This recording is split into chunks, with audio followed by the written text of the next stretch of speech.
Y bueno, de igual manera nos acompaña Rodrigo de la Parra, vicepresidente de ICANN para América Latina y el Caribe. Rodrigo es líder en el impulso modelo de multi-stakeholder y responsable del acercamiento de ICANN con los diferentes sectores del ecosistema de la región en Internet y recientemente pieza clave de la apertura de un centro de acercamiento de ICANN en la Casa de Internet en Montevideo, Uruguay. Previo a unirse a ICANN, fue director general de Prospectiva Regulatoria y director general de Cooperación Internacional en la Comisión Federal de Telecomunicaciones, COFETEL, donde fue encargado de políticas públicas y recomendaciones regulatorias para nuevas tecnologías, además de conducir las relaciones diplomáticas con OSD, APEC, OEA, entre otros. Sin más, damos la palabra a nuestros conferencistas para iniciar esta gran sesión. Muchísimas gracias y un aplauso nuevamente a ellos.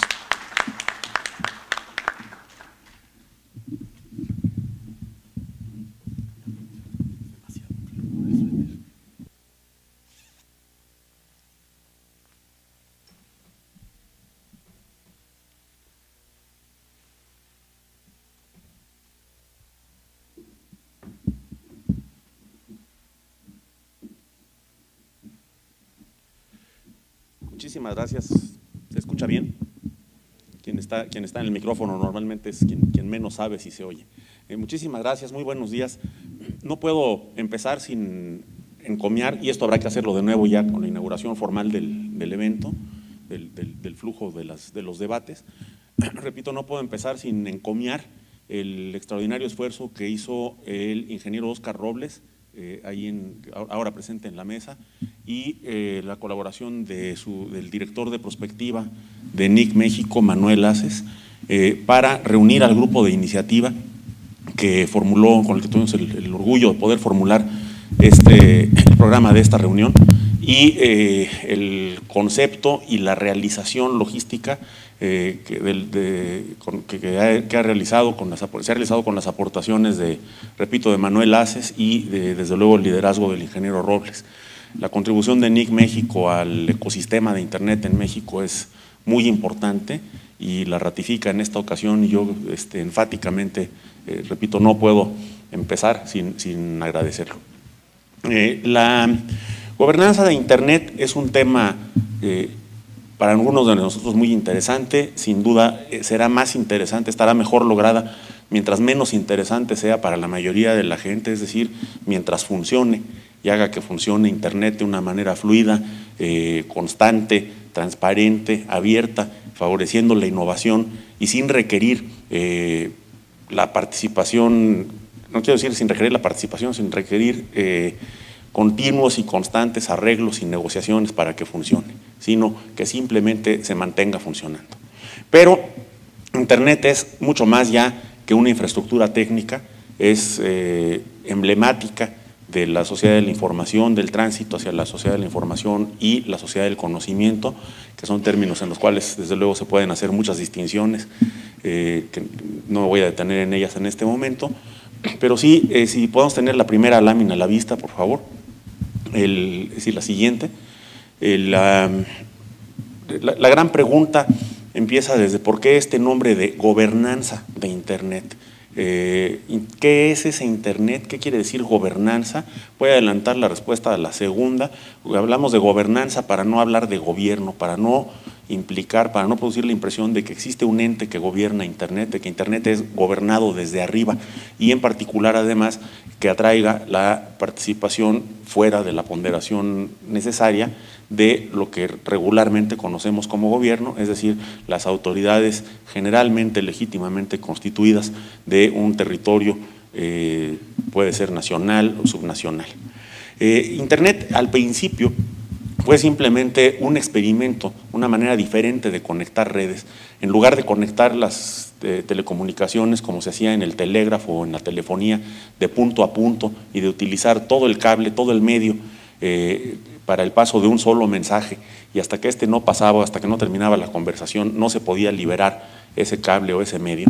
Internet empezó combatiendo los puntos únicos de falla y la escasez de recursos que representan esos cables, haciendo lo que conocemos como conmutación por paquetes, es decir, subdividir las comunicaciones en pequeños paquetes, obviamente ya digitalizadas, es decir, en bits, por lo tanto procesadas por computadoras, y ponerle a cada paquete, que es una fracción de un mensaje, una etiqueta que nos dice qué mensaje es, qué número de mensaje es, digamos, cuál es su punto de origen y cuál es su punto de destino, y confiar en que la red los transmita y el equipo terminal, generalmente lo pensábamos para una computadora, pero pues hoy pueden ser hasta un reloj conectado a la red inalámbricamente. Este dispositivo terminal sea el que reciba todos estos paquetes, los vuelva a ordenar, y los represente la información, extraiga y represente la información que hay en ellos. Esta gran eficiencia, este aumento de robustez de las redes, tuvo una base en su base tanto un impulso militar como un impulso civil, un impulso puramente académico, primero de experimentar con este nuevo tipo de conexiones, y desde luego había un interés militar en algunos países como Estados Unidos y algunos del occidente de Europa en tener redes más robustas que permitieran la coordinación constante de las operaciones del país, no solo las militares. Manuel Castells ha descrito esto en una pequeña obrita que se llama 10 mitos sobre la historia de Internet, en el cual deja muy claro que si bien existió este interés militar, el impulso y el desarrollo y la creación de Internet fue fundamentalmente civil. Y este es uno de nuestros puntos clave, digamos, de los mitos históricos que tenemos que disipar. Segundo punto muy importante de esta parte, digamos, de este elemento tecnológico de historia, es que no se trataba con Internet de hacer una nueva red. Ya había redes, existía desde luego la red telefónica, la red telegráfica, las redes de telex y muchas redes de computadoras. Las redes de computadoras existen prácticamente desde que existen las computadoras. Pero desde luego eran redes muy restringidas, muy limitadas, conectaban 5 computadoras, a lo mejor en un mismo edificio, a lo mejor en 2 puntos de un país a través de un cable muy caro. Y lo que propusieron los creadores de Internet no fue entonces crear una red, sino interconectar redes. Y por lo tanto los protocolos, cuando decimos un protocolo queremos decir una sucesión de pasos programados en software. Los protocolos para la interconexión de redes son minimalistas. Lo que hacen es dejar que cada red opere como quiera, con la mejor tecnología que pueda en un mercado competitivo que las haga muy eficientes, y se interconecten a través de un conjunto acordado entre todas las redes mínimo de instrucciones que permita estar pasando mensajes sin importar, en esa época digamos que una red fuera de IBM y otra de Burroughs, lo que ahorita sería decir que unas sean de Microsoft, otras de Linux y otras de Apple. Y la interoperabilidad entonces se vuelve el mandato primero y más importante de Internet. En la siguiente lámina, gracias. Bueno, cuando esto se planteó, lo conocíamos entonces como el establishment de telecomunicaciones, es decir, las grandes compañías. Recordemos que estamos hablando aquí de los años finales de los 60 con la creación de la tecnología, 70 con su estabilización y estandarización y 80 tempranos con su expansión más rápida.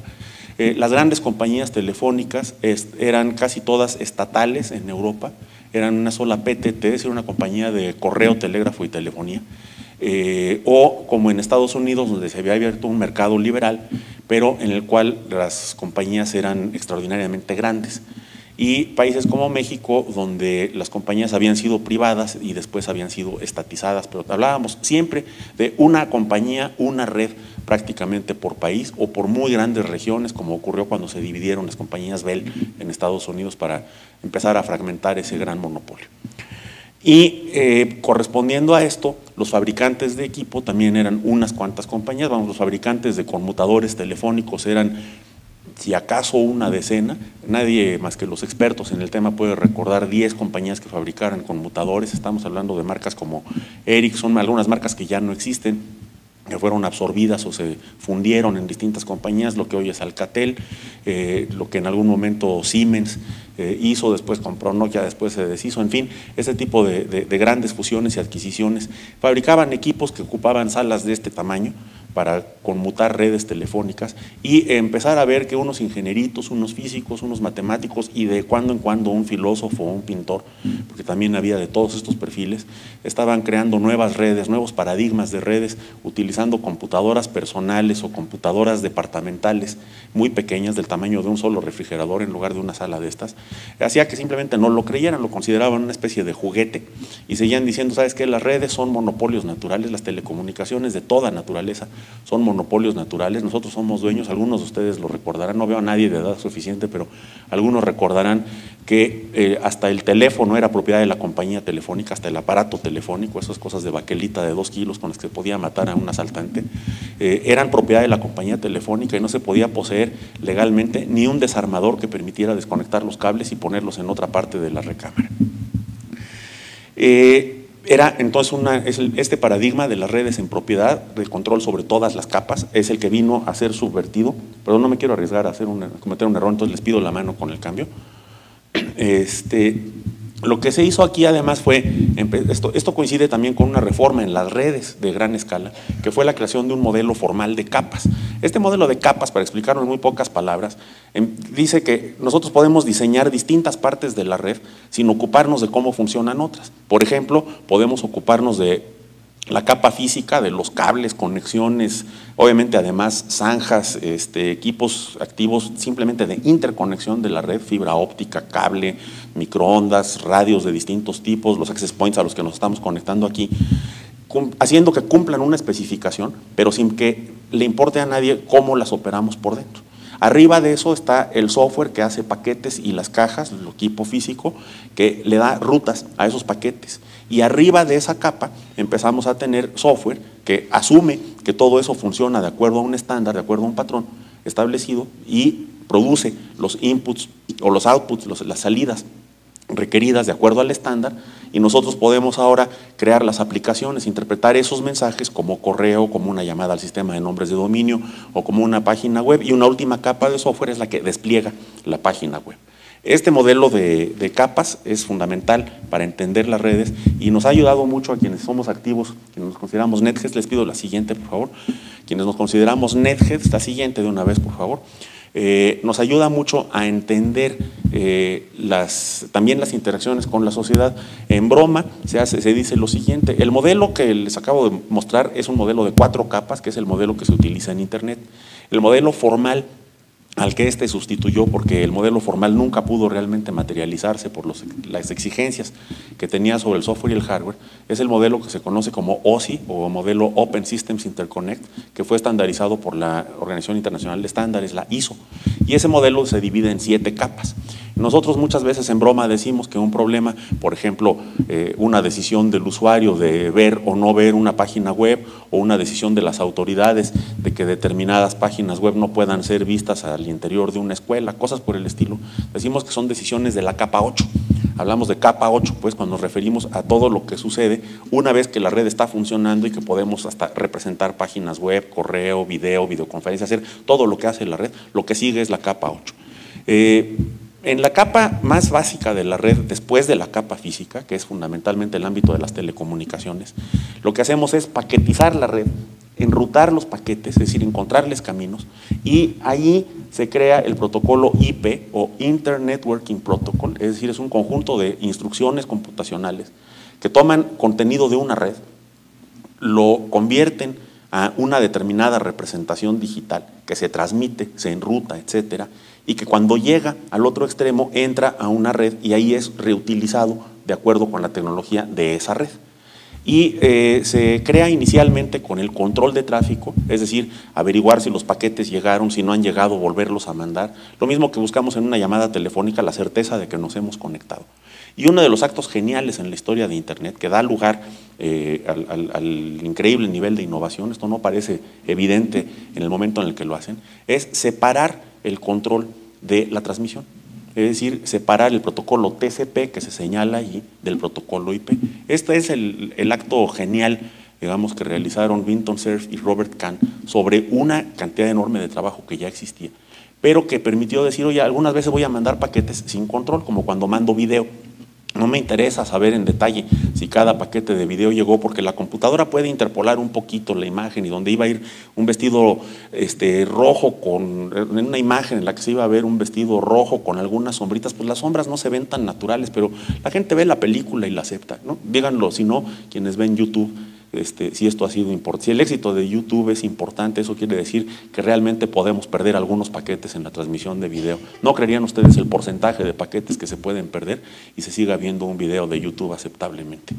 Eso nos lleva al protocolo UDP y otros que no tienen esta conexión y lo que se verá más adelante, sin detenernos mucho en detalles ahorita, es el factor explosivo de innovación que esto produce.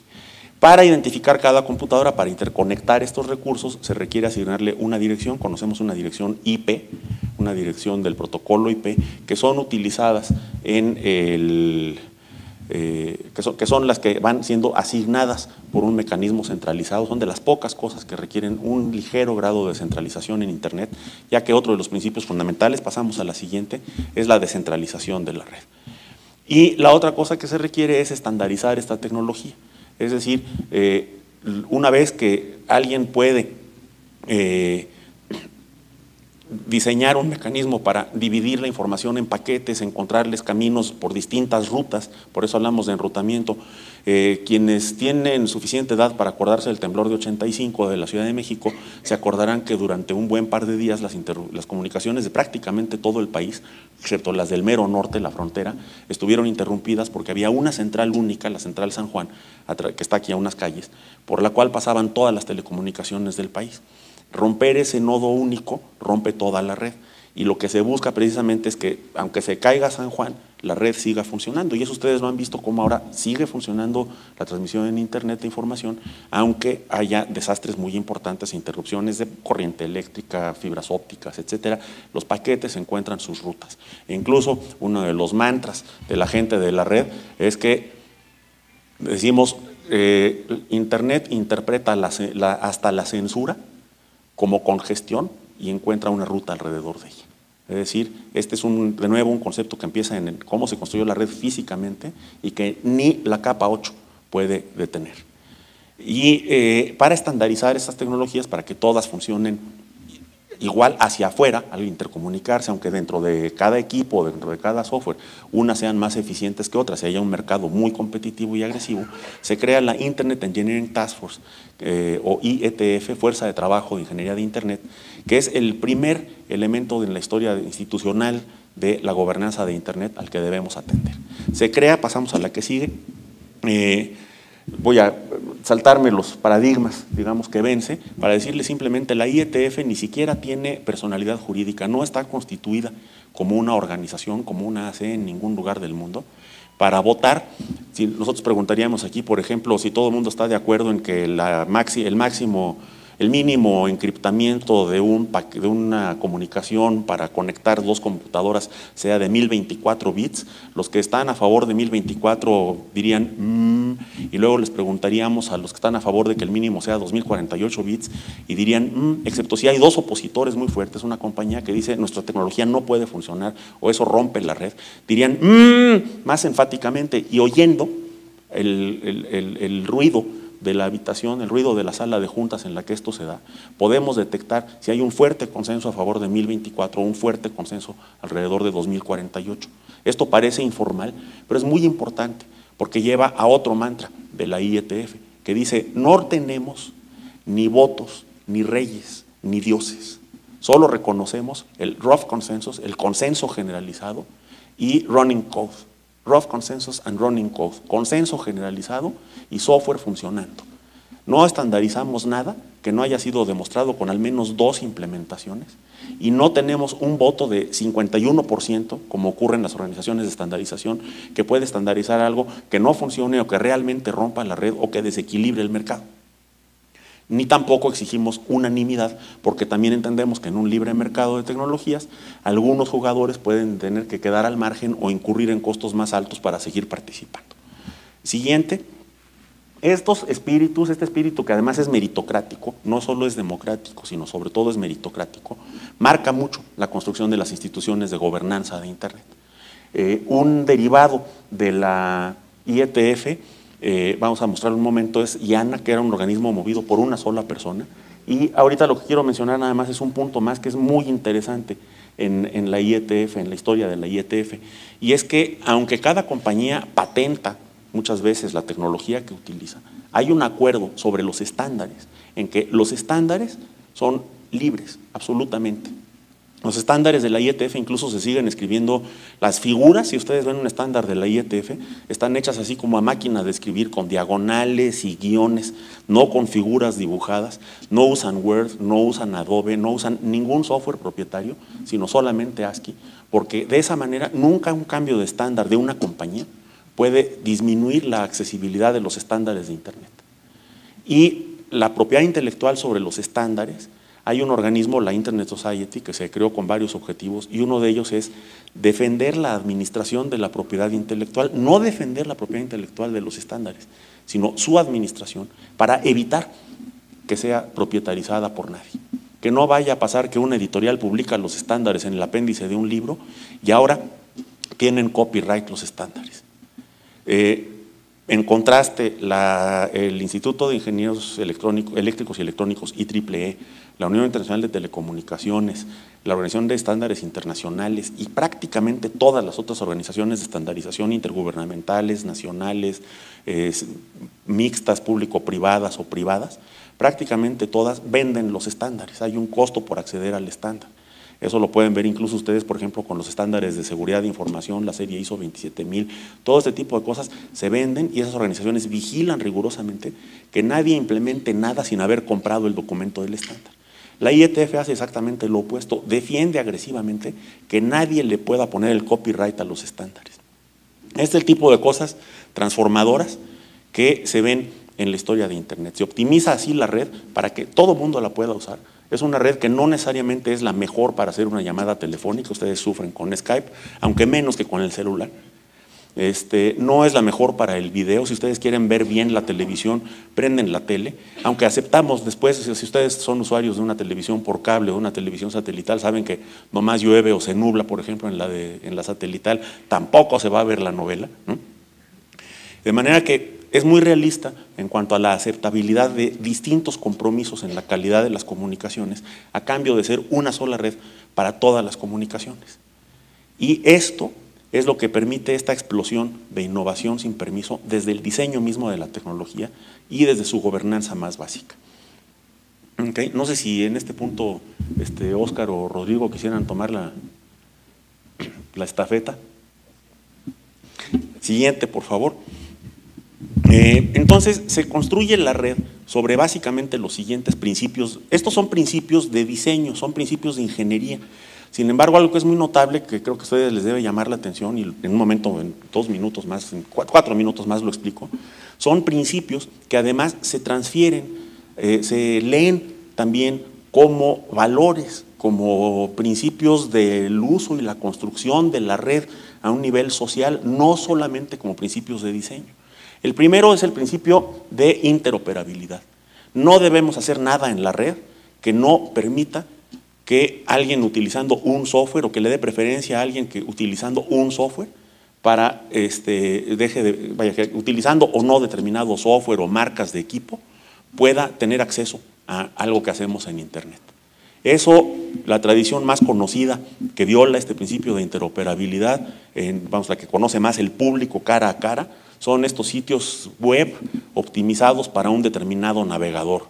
La frase funciona mejor con Explorer 5.0 o superior, es muy conocida, desgraciadamente no ha sido abandonada, pero precisamente quien diseña sin pensar en todos los posibles navegadores, en todas las posibles maneras de conectarse a la red, etcétera, está faltando a este principio fundamental de interoperabilidad.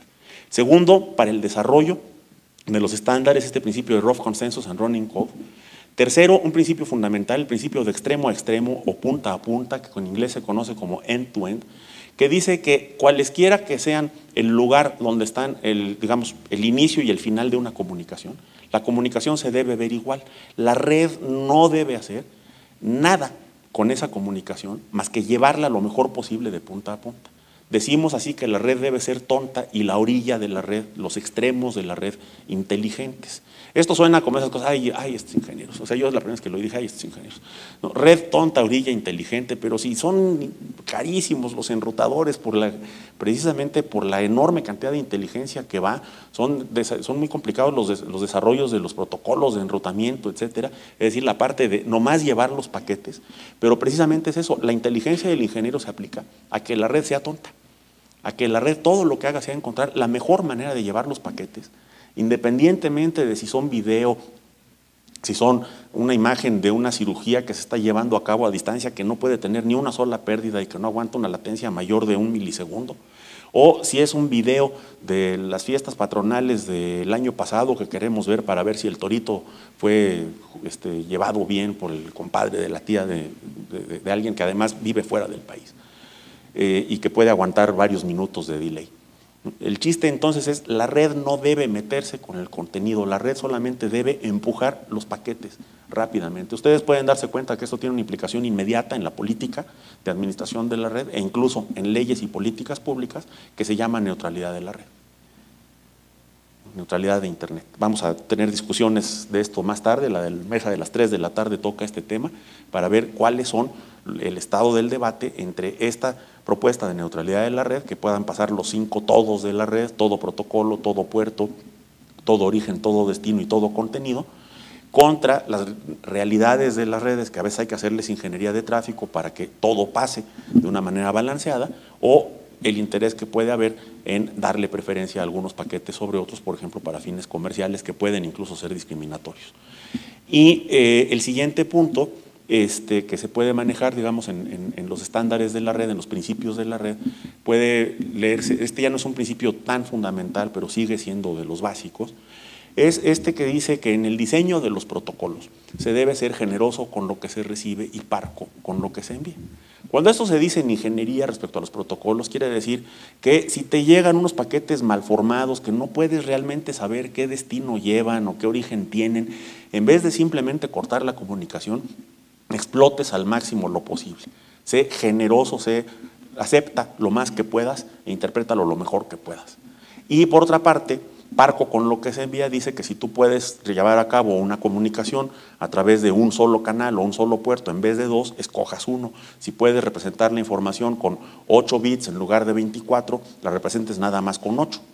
Llevado a una capa 8, esto lo leemos muchas veces diciendo, no te enojes tanto, sé generoso con lo que se recibe. Si tu mamá, tu tía te están mandando todos los días los chistes viejos, PowerPoints de 80 megas que traen un chiste que ya era viejo cuando yo fui a la primaria, sé generoso, dale delete. ¿Sí? Y sé parco con lo que envías, no mandes este tipo de cosas, no spamees, no llenes las cuentas de las otras personas. Precisamente este es un buen ejemplo de cómo se mapean estos principios de diseño de alguna manera a principios sociales. Los leemos sin leerlos técnicamente y también tienen sentido. La interoperabilidad, el consenso, el software funcionando, los sistemas funcionando, que la red no se meta con el contenido, que las decisiones sobre el contenido las tome el usuario se tomen lo más cerca posible del usuario que lo envía o lo recibe. Todo este tipo de principios son principios de diseño que se mapean muy bien a valores sociales. Y esto es lo que hace muy atractivo también el tema de gobernanza de Internet, porque podemos siempre regresar a los principios técnicos antes de tomar las decisiones de etiqueta, de acuerdos interpersonales, de legislación, normatividad e incluso tratados internacionales. Cambiamos a la siguiente, y no sé si, aquí sí de veras me gustaría dejarle el paso al ingeniero Robles, algo que… No, si quiero, mejor continúe y ya que entremos a la parte regional… y Rodrigo, ¿quieres tomar la batuta?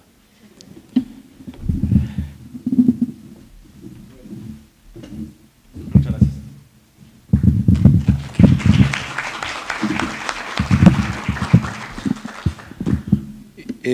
Voy a seguir con el hilo de la conversación, pero a lo mejor si podemos proyectar las laminillas que tenía yo por ahí.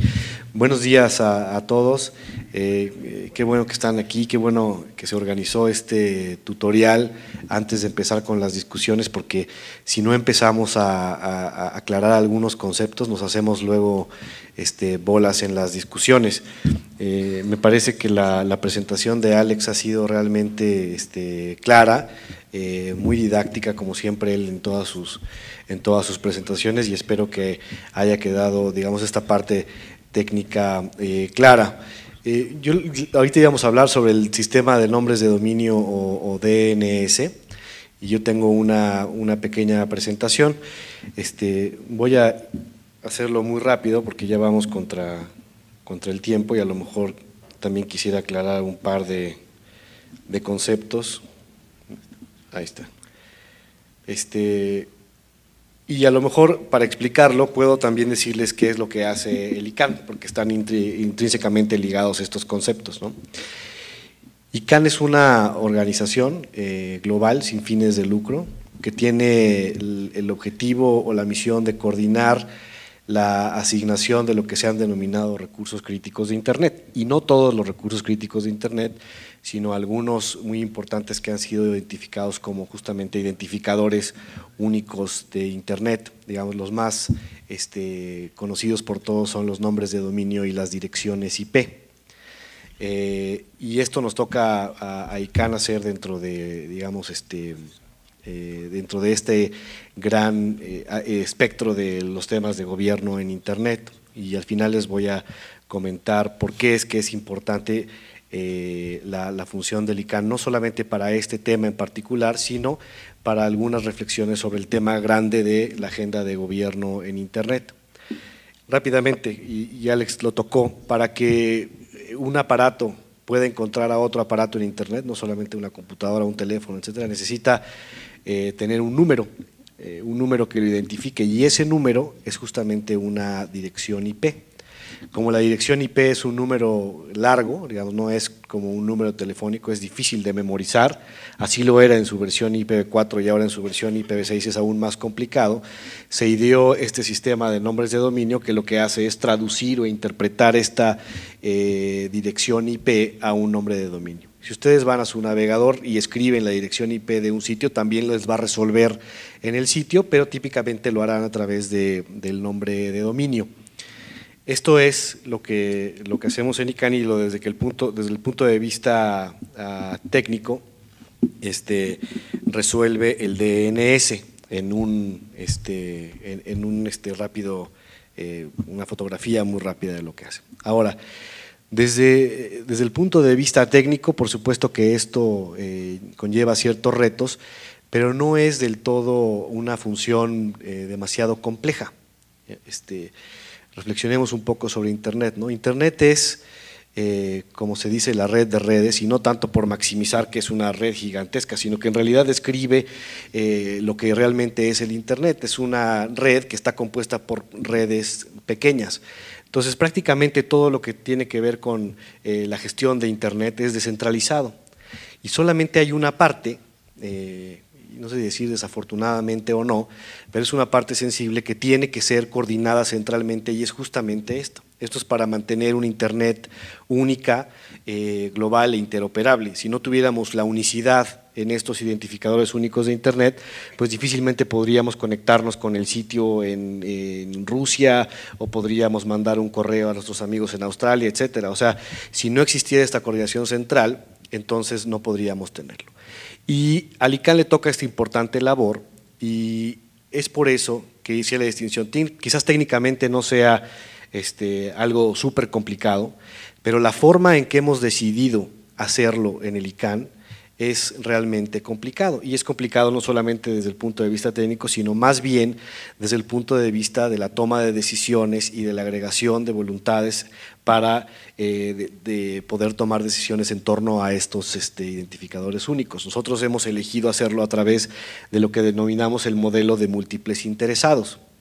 Es decir, partiendo de la base de que esta es una gran responsabilidad que tiene el ICANN, creemos que, y al Internet ser un recurso global, todas las decisiones que se toman son tomadas a través de los distintos actores que están ahí representados, y no solo eso, sino que son tomadas de lo que denominamos de abajo hacia arriba.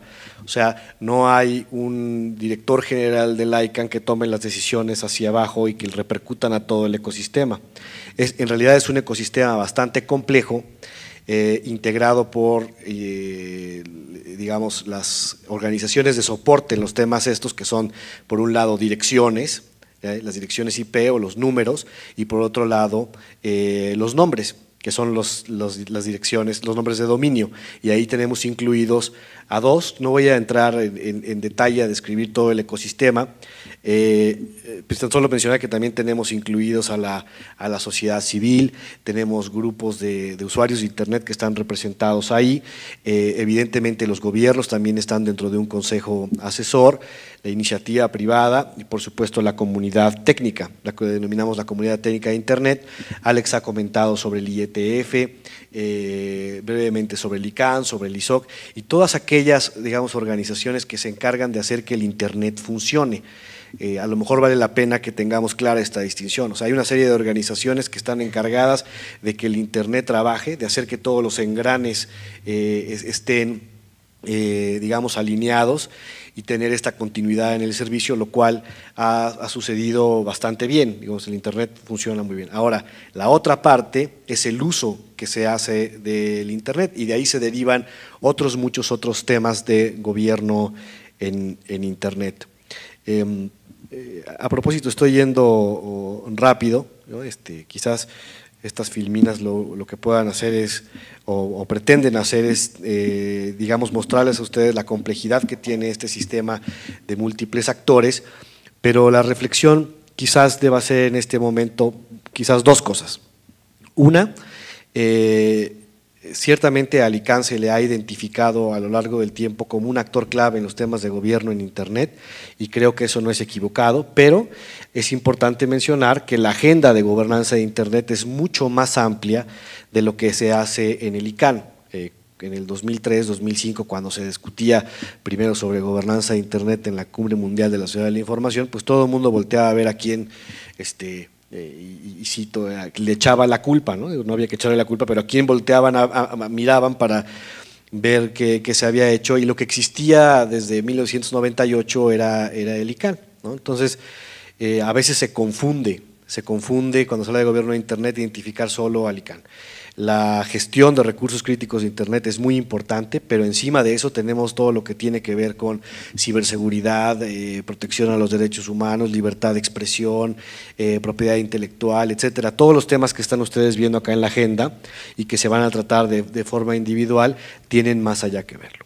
Y para terminar, solamente decir que quizás una buena lección que podamos dejar para el resto de los temas de gobernanza en Internet es la experiencia que tiene el ICANN de manejar los temas a través de un modelo de participación de múltiples actores, que lo hemos hecho a nivel internacional, les digo, durante los últimos 15 años y que ha sido, la verdad es que bastante efectivo. No digo eficiente porque los procesos democráticos tienden a ser bastante lentos en cuanto a las consultas, pero bastante robustos en cuanto a la aceptación que se tienen con toda la comunidad.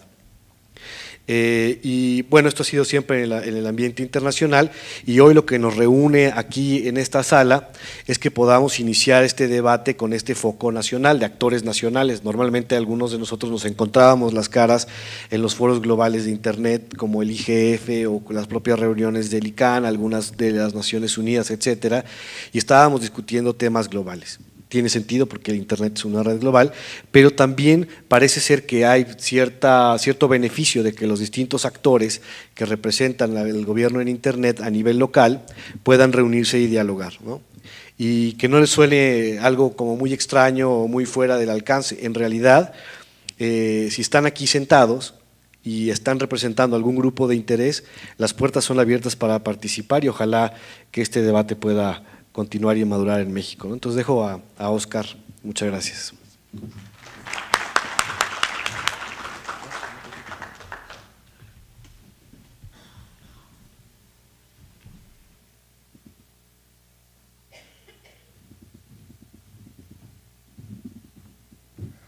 Bueno, muchas gracias. No estaba preparado que yo hablara en este momento, pero vamos a arrancar al fin. Son temas introductorios.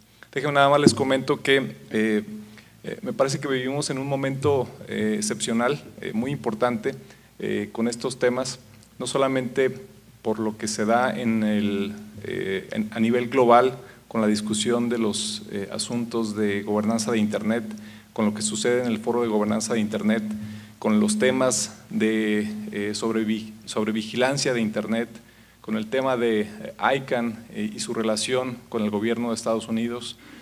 Vivimos también una coyuntura local. Empezamos a identificar algunas señales de que en México se están preparando reformas relevantes, las leyes secundarias en materia de telecomunicaciones, que puede detonar una serie de crecimientos, desarrollos en materia de telecomunicaciones y sociedad de la información, los cuales me parece que llegan en un momento adecuado, y este tipo de discusiones son muy importantes para que podamos establecer los criterios y ese diálogo necesario para empezar a converger cada uno de los actores en estos temas, en las ideas, en los conceptos que tenemos cada uno, para que podamos llegar a establecer un escenario adecuado para el desarrollo de Internet en México. Yo les voy a platicar muy brevemente de los esfuerzos que hemos tenido en la región, en América Latina, respecto a temas de gobernanza, respecto a temas de coordinación en temas de Internet, y muy brevemente, si le damos a la siguiente, por favor. La siguiente. Con eso, gracias.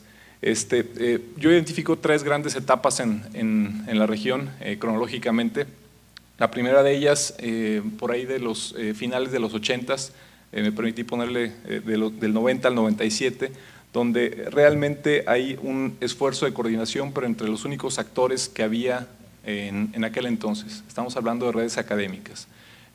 Había obviamente algunos gobiernos, pero más que gobiernos en sí, eran por la parte de algunas instituciones de gobierno que estaban conectadas en la región, pero realmente los actores relevantes en ese momento eran primordialmente redes académicas.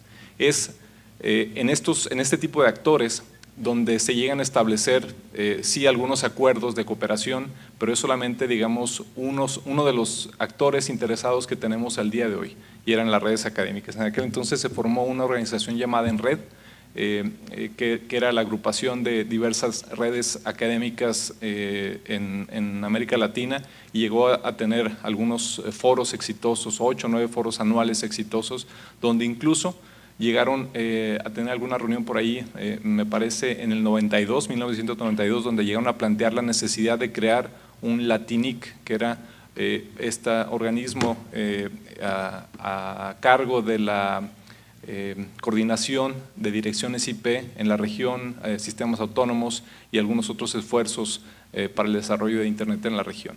Sin embargo, insistimos, era solamente un actor o un sector de los actores que se llegarían a conectar a Internet años más tarde.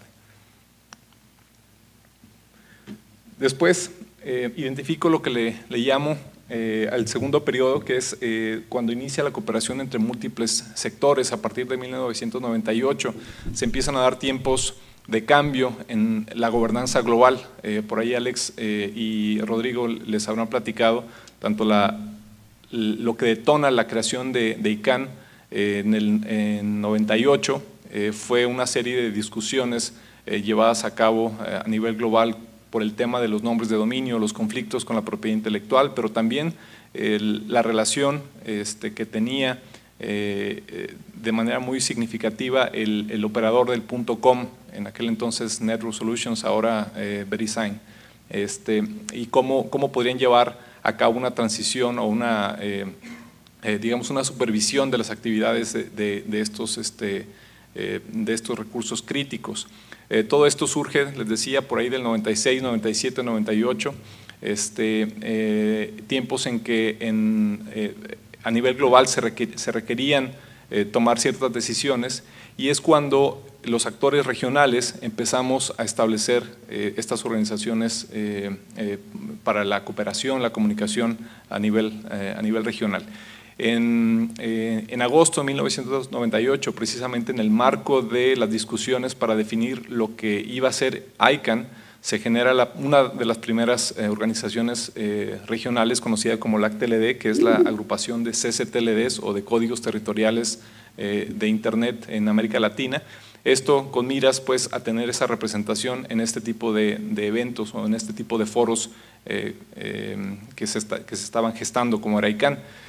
Años más tarde empieza a formarse también la red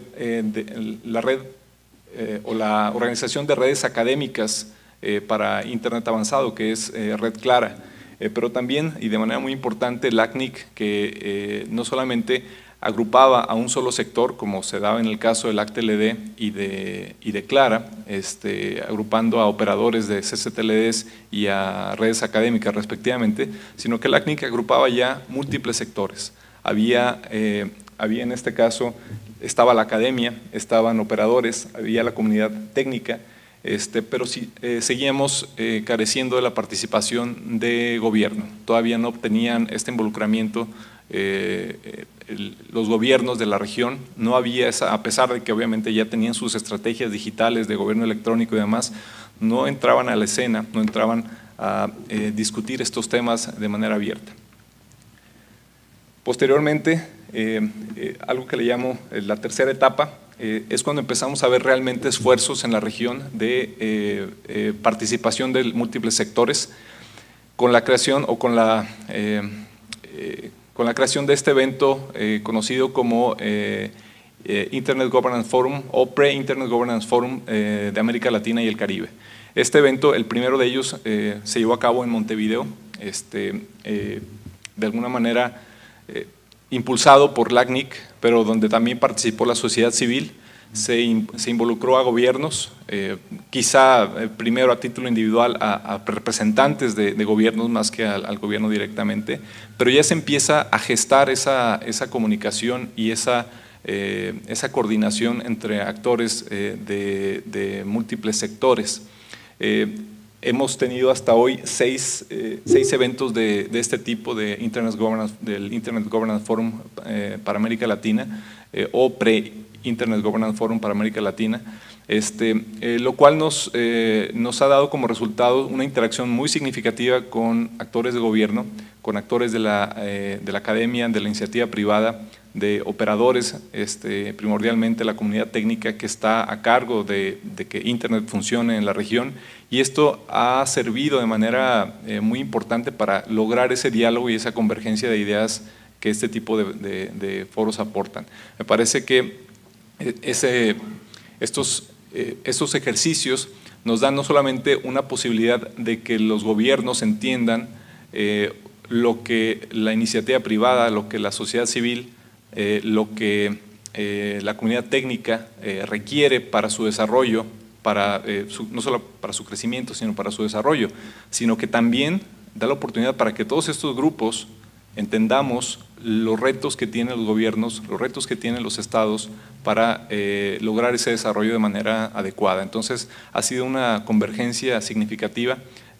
Ha habido un avance importante, y ahorita que Alex platique cómo se ha dado el tema de gobernanza de Internet global, les voy a platicar un detalle más de los retos que ha sido el tener este tipo de eventos donde no se toman decisiones, donde no hay una conclusión única y donde no se discute la redacción del comunicado final con puntos y comas.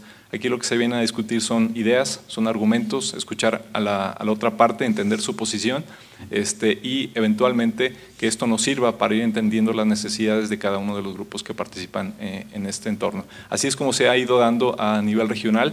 Obviamente a nivel regional tampoco hay necesidad de tomar esas decisiones. A nivel local se empieza a requerir ya un poco más esa necesidad, se empieza a requerir más esa implementación de acciones, algo que a nivel global sería no solamente imposible, sino prohibitivo. A nivel local se empiezan a requerir acciones, pero tenemos que ir armando nuestro propio camino, y este es el principio para llegar a establecer esa senda que nos permita llegar a entender las necesidades de cada uno de los sectores que participamos en este ecosistema. Bueno, por mi parte, le cedo a Alex.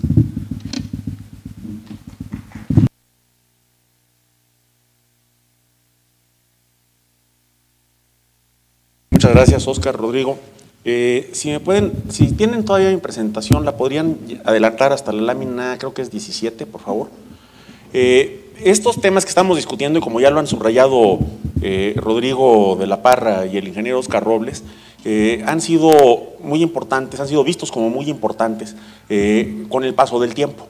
Al principio no solo el desarrollo de Internet estaba abajo de los radares de muchos gobiernos, lo cual de hecho facilitó muchísimo la expansión de Internet, creó de algunas dificultades, pero a cambio de eso facilitó en muchos otros sentidos la expansión de Internet.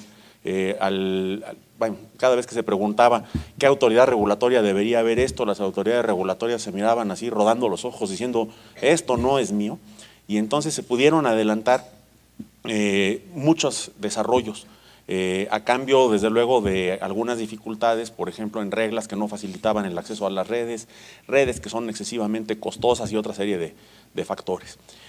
La creación de ICANN fue un hito desde el punto de vista internacional, porque por primera vez se formalizaron algunos mecanismos más allá de la pura coordinación técnica. La formación de ICANN deriva del hecho de que Internet salga del ámbito académico y del ámbito puramente técnico a que se permita su utilización comercial. Y el sistema de nombres de dominio en particular adquiere entonces un valor económico muy importante. Donde antes el sistema de nombres de dominio servía para acordarnos de ponerle el nombre computadora 5 de Harvard a lo que antes se llamaba la 112.28.1.2, ahora pasa a convertirse en algo mucho más interesante. Coca-Cola.com es algo que se empieza a volver importante, sobre todo además cuando en los años 90 aparece la web, que hace mucho más fácil el acceso de la gente a Internet, a través de Internet a la información, y mucho más atractivo para las empresas el tener una presencia en Internet a través de la web. Y el nombre de dominio se vuelve algo muy importante. Son legendarios, ustedes los conocen bien, casos como el de la empresa de telecomunicaciones, la mayor proveedora de telecomunicaciones de Estados Unidos en su momento, AT&T o AT&T, que despreció la posibilidad de registrar a su nombre el nombre de dominio att.com, y posteriormente tuvo que pagar $750,000 por ellos. A alguien que sí vio el futuro, un individuo en particular. No solo la competencia económica o el valor económico de los nombres de dominio motivó la creación de ICANN, sino que se veía venir una oleada de litigios, como por ejemplo de AT&T diciendo, oye, tú estás haciendo algo que invade mi marca, que eran transnacionales, multinacionales, a veces transjurisdiccionales a través de 4 jurisdicciones, porque en un lugar se hizo el registro, en otro lugar está la persona que lo hizo, en otro está la marca afectada y en otros están llevando a cabo las operaciones comerciales. Y estos litigios inevitablemente iban a llegar a incidir sobre la autoridad otorgada por el gobierno de los Estados Unidos a IANA, que era un pequeño escritorio dirigido por un señor de barbas largas y sandalias, llamado John Postel, en la Universidad del Sur de California, en Los Ángeles, ahí no muy lejos del aeropuerto de Los Ángeles. Y estos litigios iban a terminar en el gobierno con la universidad, y iban a terminar además en el escritorio del Departamento de Comercio, que decidió deshacerse precisamente de esta responsabilidad sin perder totalmente algunos factores de control, digamos, para poder responder en última instancia por el sistema. La creación de ICANN inicialmente estaba propuesta para un organismo que fuera norteamericano, una compañía americana, que adoptara simplemente en un proceso de privatización por licitación la función del manejo de nombres de dominio. Las protestas globales fueron inmensas, en particular de países europeos y de países asiáticos como Japón, Corea del Sur y Singapur. Y esto dio lugar a una reformulación de la licitación que dio lugar, como he dicho, a la creación de ICANN. La siguiente, nos pasamos varias, todas las que tienen que ver con ICANN, porque esto ya lo describió muy bien Rodrigo. Una más,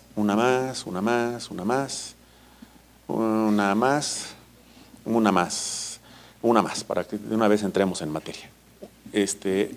Y al final de los años, esto converge con que al final de los años 90, como ustedes recuerdan, en el ámbito de la ONU, en el ámbito internacional, se veía venir el año 2000 como una oportunidad de replantearnos algunos asuntos fundamentales de la humanidad. A nivel de la ONU, ¿qué es lo que se hace? Pues se hacen reuniones cumbre sobre los distintos temas, se negocia intensamente la realización de cada una de ellas, se llevan a cabo y se emiten declaraciones. Algunas de estas declaraciones pueden tener metas y algunas de estas pueden tener el toque de la sombra de la posibilidad de ser vinculantes para algunos gobiernos. Se veía todo mal, ¿no? La humanidad no tiene suficiente agua potable, cumbre mundial del agua, la humanidad está atacada por enfermedades y medicinas muy caras para curarlas, malos sistemas de salud, cumbre de la salud, y así sucesivamente las cumbres del milenio, todas vistas como que cada una por un jinete del apocalipsis prácticamente, y una en la cual se veía algo positivo, que era la tecnología de información y la conectividad producida por Internet, como una de las pocas cosas donde la cumbre era alrededor de la oportunidad, y se creó la Cumbre Mundial sobre la Sociedad de la Información.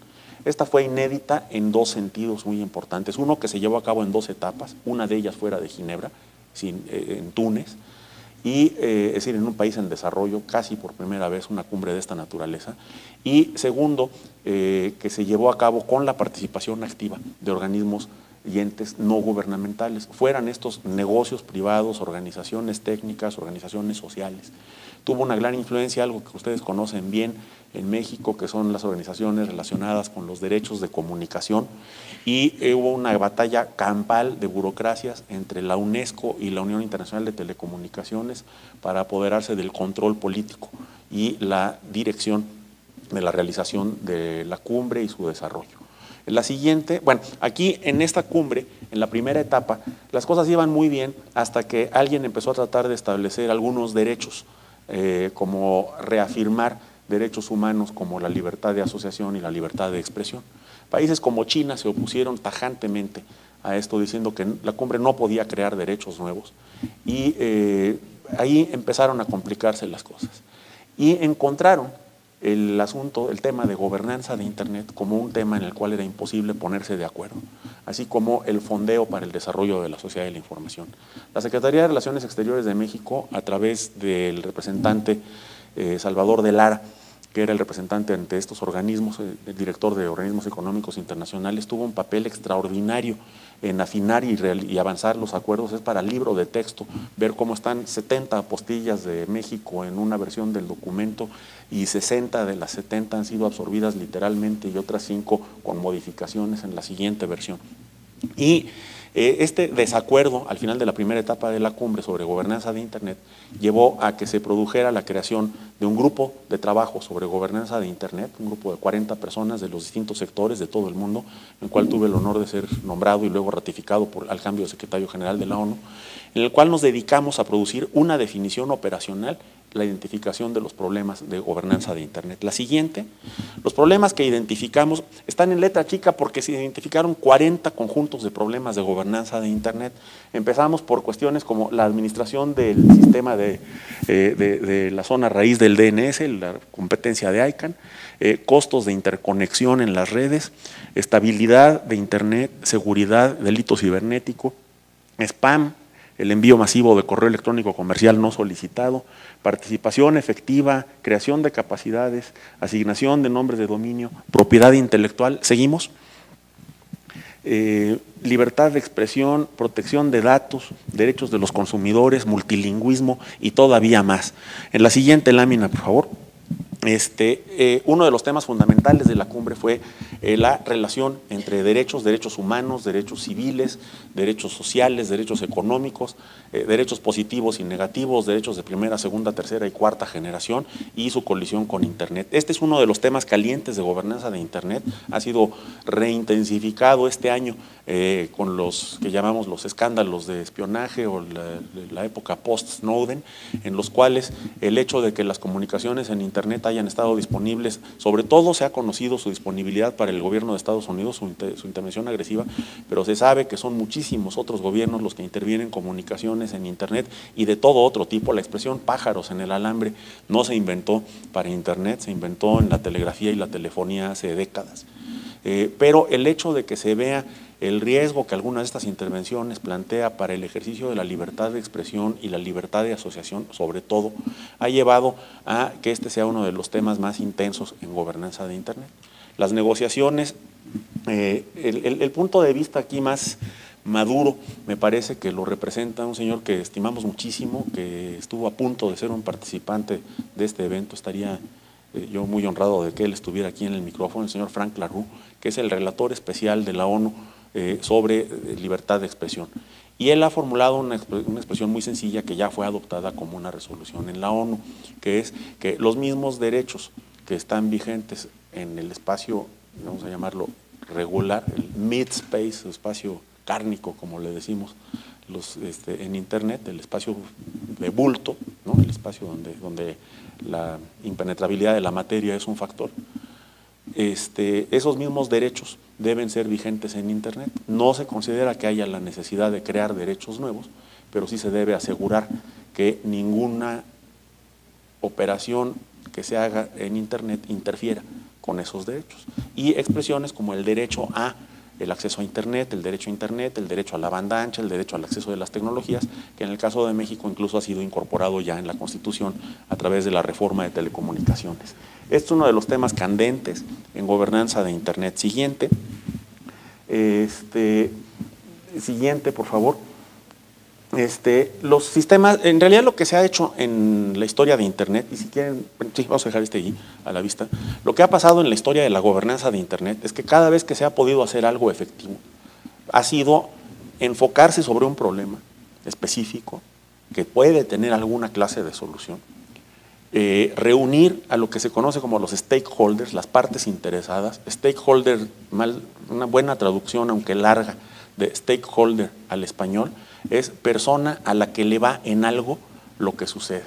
O sea, los stakeholders del spam son las personas a las que les va en algo la administración del spam.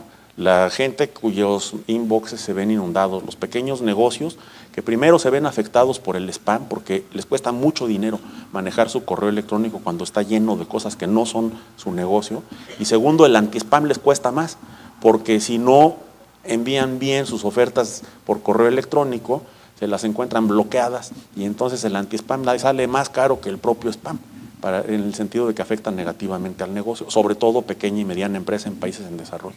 Entonces se reúnen grupos de trabajo con especialistas, con incentivos adecuados y buscan una solución. Se puede ver en este enfoque heurístico que los mecanismos de gobernanza de Internet han sido creados entonces alrededor de problemas particulares y han sido en mayor o menor medida exitosos en tanto que reúnan a los actores interesados, los pongan sobre las bases de acuerdos necesarios y produzcan acciones que tengan un efecto sobre el problema que se busca resolver. El mejor ejemplo es el más antiguo, la IETF.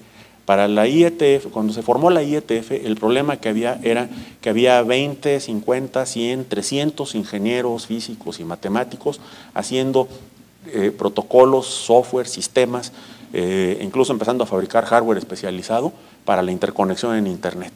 Y la IETF inventan la IETF para crear un mecanismo de estandarización por fuera de los mecanismos oficiales tradicionales como la Organización Internacional de Estandarización, lo que sería en México la Dirección General de Normas, en Estados Unidos el Instituto Nacional de Estándares y Normas, y así sucesivamente.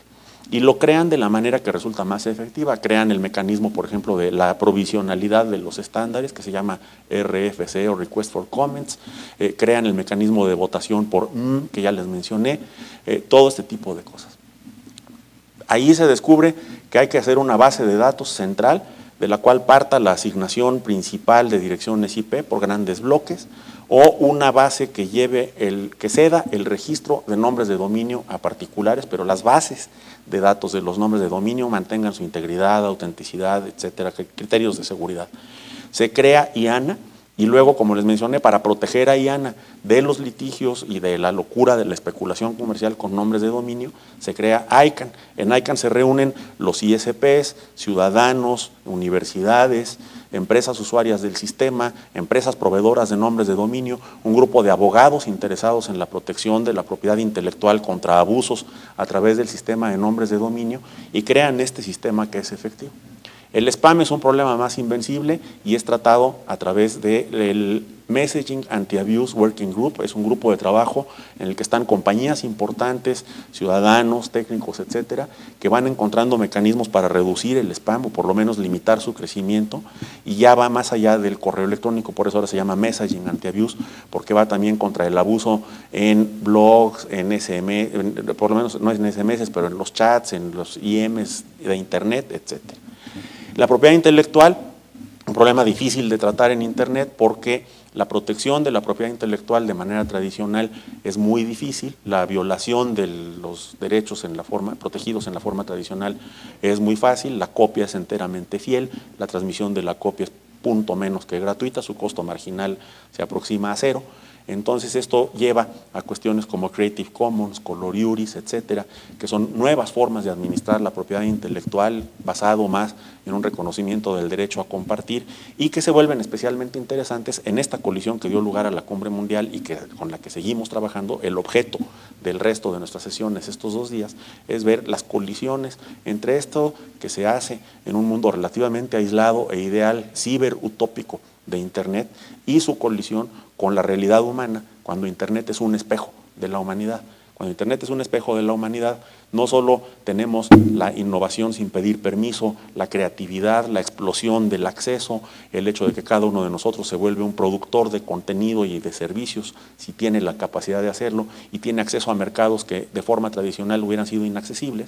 También, además de estas cosas positivas, el acceso al conocimiento y el acceso a nuevas oportunidades de crecimiento, viene con algunas cosas que incluso se dice que preceden a la humanidad, como el fraude, el robo, todas las formas de delito, de conducta negativa, el hostigamiento, todo este tipo de cosas también aparecen en Internet, también se refleja en Internet, y una de las cosas que nos proponemos el día de hoy justamente es discutir cómo estamos avanzando en México y en el mundo en la resolución de este tipo de controversias, de este tipo de problemas que no son generados por Internet, pero que aparecen hoy en Internet. Algunos países se han dado soluciones internas como el CGI, el Comité Gestor de Internet en Brasil, que tiene sus peculiaridades y tuvo su momento para formarse. En otros países simplemente la Organización de Nombres de Dominio, como la que dirige el ingeniero Robles, está constituida de alguna manera legal, funciona en servicio de la sociedad, etcétera.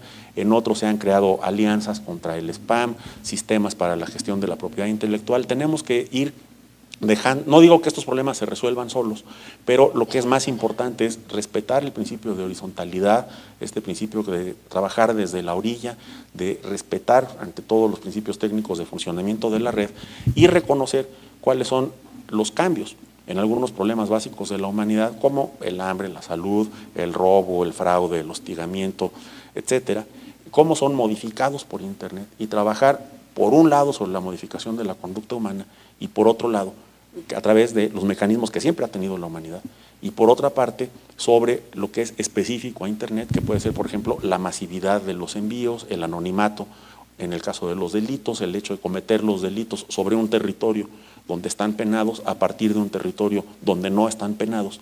Y esto es lo que da lugar entonces a la diversidad de modelos de gobernanza de Internet, problema por problema, sector por sector, algunos globales, otros regionales, digamos, para Europa, regiones de Asia, partes de América Latina, otros nacionales y otros incluso subnacionales en el nivel de estados, ciudades, etcétera.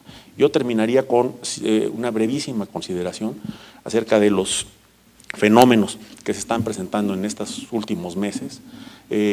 La recolección de inteligencia o información en las redes, que se ha vuelto tan fácil, tan efectiva, y que se viene acompañando de sistemas computacionales que permiten extraer información, hacer una extracción analítica de información a partir de billones de piezas de información como correos electrónicos, accesos a páginas web, envíos de correo electrónico, chats, etcétera, ha invertido el balance en la recolección de inteligencia.